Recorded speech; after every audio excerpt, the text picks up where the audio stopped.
Hey Tony, what are you working on? Just put an impact in this thing, Impact Wiring Solutions. Just getting it dialed in, checking out the tables, getting everything set up. I haven't started tuning yet. I'm just kind of getting everything set up and ready to go. The Impact ECU, that's one of the newer ECUs that's offered for these new bikes, is that? Yeah, kind of new to the Harley world. The technology and everything behind it is kind of comes from the automotive side of things, and they're kind of developing it specifically for Harleys.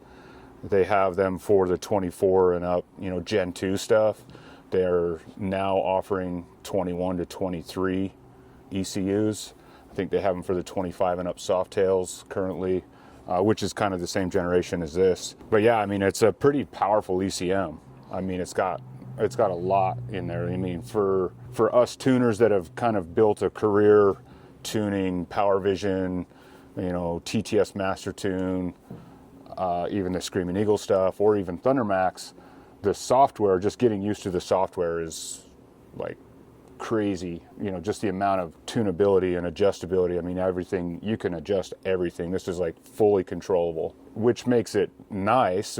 And it's kind of like carburetors. Like we used to talk about, S&S carburetors versus the CV versus a Mikuni. Every home garage dude loved the S&S because there was like 2 jets you could change, and it was so simple. And then compared to like a Mikuni flat slide had, 6 tunable circuits. Crazy to think that was complicated back then, but there's so much involved, so much control that it's just, a steep learning curve to figure out. This is a pretty powerful piece of tuning equipment. When would you suggest the to Impact? a customer? Yeah, I mean, that kind of has a couple of different answers. So first would be like if you're building a kind of a radical build and want full tunability, and you don't want to be limited by the stock ECU or whatever tuner it is you're trying to tune it with. Race bikes, I think definitely this thing has, features like, launch control and 2-step, quick shift built into it, stuff like that like in a race application would be hugely beneficial. Or even just a big street build and you want to have, full control of everything and kind of, unleashing all the potential power of whatever you're building. If you walked in here and said, hey, I have a 25 Road Glide and I just want to put a set of slip-ons on it and tune it, I mean, the Impact, we most definitely could use Impact for it, but the Impact, price point is a little higher than some of the other stuff. So would it be worthwhile to spend the money? Maybe not. If you're a diehard Impact guy and you want to run it, like, I'm not going to talk you out of it. It'll do the job. It's more ECM than what you probably need for just a basic, exhaust upgrade. So, large builds, maybe race applications, or just anybody that wants an Impact. The other side of that is let's say you have your factory warranty and you don't want to void your warranty.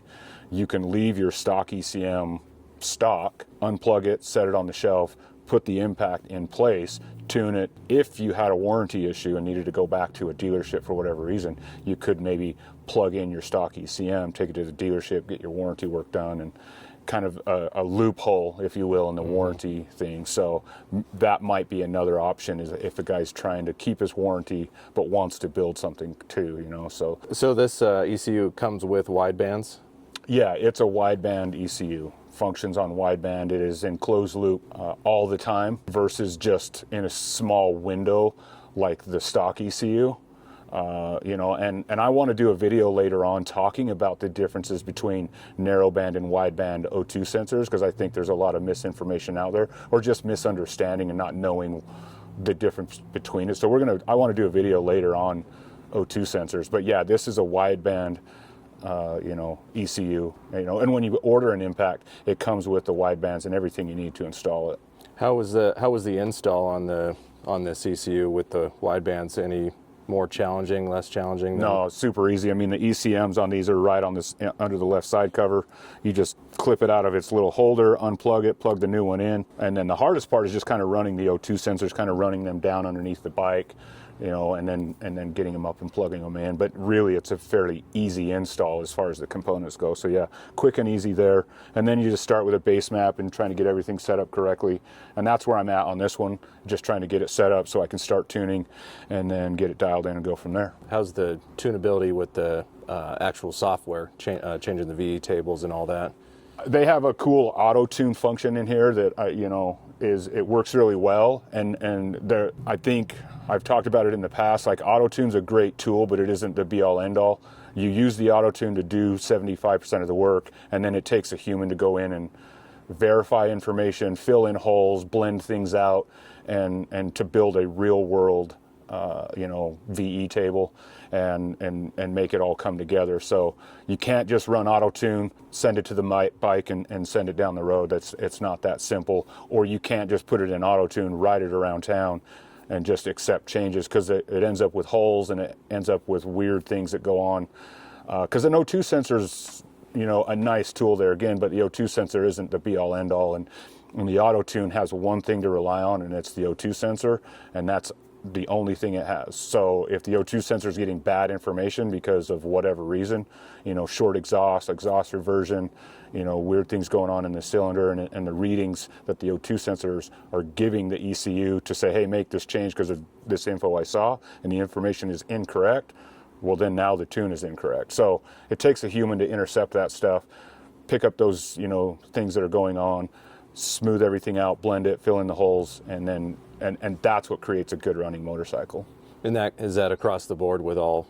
That's all auto tuning. tunes? No matter the tuner, whether it's Dyno Jet, Impact, Thunder Max, any other version. Screaming Eagle's got theirs. TTS uses it. Auto tune is a nice tool, but it isn't the be all end all. You can't only trust auto tune. It takes a human. It takes someone that's done it to know what they're doing and to kind of go in there and build it out based on the auto tune information. Yeah. Cool. And if somebody was interested in ordering one or having one installed and tuned, how would they go about doing that? Yeah, just give us a call here at the shop or shoot us an email, and we'd be happy to answer any questions or give you a quote on the ECU itself, install, tuning, all that. Don't hesitate to call us, email us, get a hold of us, drop a comment below if you have any questions. I'd love to hear from you guys.